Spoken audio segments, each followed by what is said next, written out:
Hey everybody, it's Lindsay and I'm back this week with another Lunchbox Notes video. So let's go ahead and get started. So I'm starting out with two small cards that I've made, and they measure 2¼ inches on the short side, or 2¾ inches, excuse me, and then 4¼ inches tall here.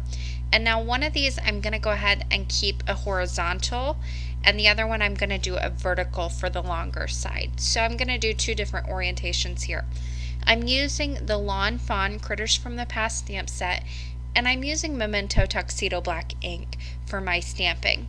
I will be using my alcohol markers. I suggest you use whatever is the quickest way for you to get these colored in. The only thing I don't suggest, and I didn't mention this in my last video, don't use watercolor.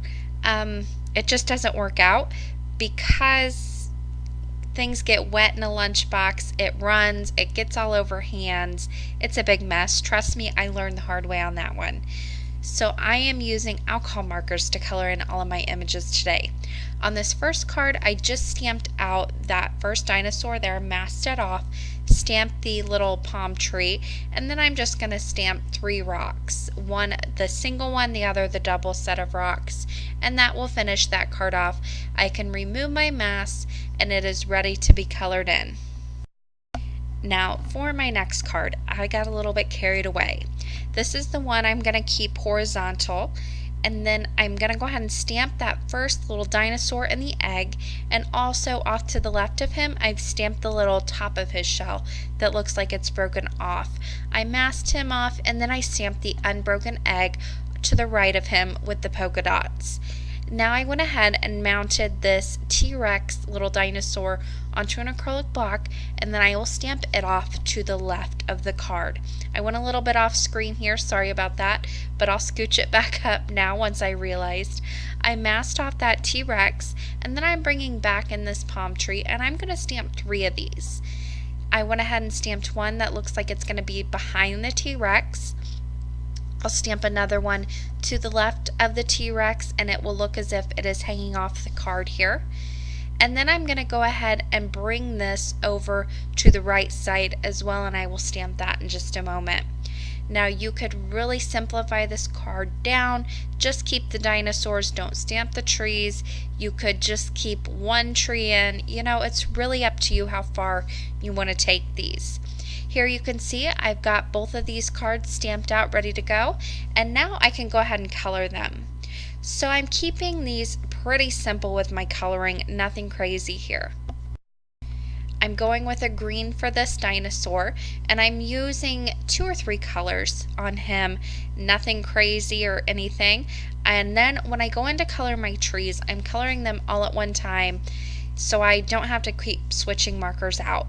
For the leaves on the tree, I went in with I think 3 different greens here, and I'm keeping that darkest towards the center of the leaves and then bringing the lighter out as it goes further out into the outside of the leaves. Now both little dinosaurs on this other card will be colored the exact same colors, so I'm coloring those at the same time as well. And then the little dots also, I'm coloring the same color as the dinosaur. Now I just put some brown right under the dinosaurs for a ground, and I'll do the same thing on this one. And then I'm just flicking my marker upwards for a sky. No shading involved in this at all. Really simple coloring. Now again, you will notice I have quite a bit of bleed through on these cards. I don't care about that because I tape in a little treat for my son whenever he opens these, so I don't worry about the bleed through at all. Plus, they just get tossed whenever he gets home. And then right on the inside of the cards, I'm going to go ahead and pull out a dye ink, a black dye ink, and there's the Your Dynamite, or Dynamite, excuse me, sentiment in the stamp set, and I'm just going to stamp that towards the top on the inside of both of these cards. I don't stamp this in the middle because I always write a little message underneath, so I want room for that. So that's why I keep these sentiments towards the top in the cards. And that will finish off the cards today. You can dress these up, you can simplify these down.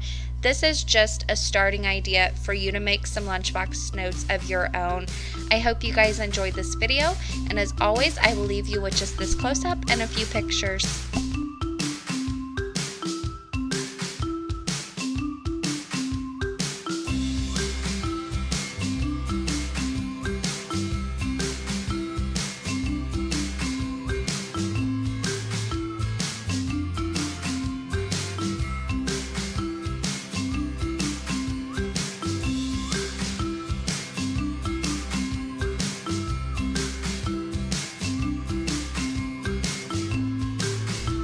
for more information and the supply list, you can head to my blog, craftingwellcaffeinated.wordpress.com. The link is in the description box below, as well as that I in the top right hand corner.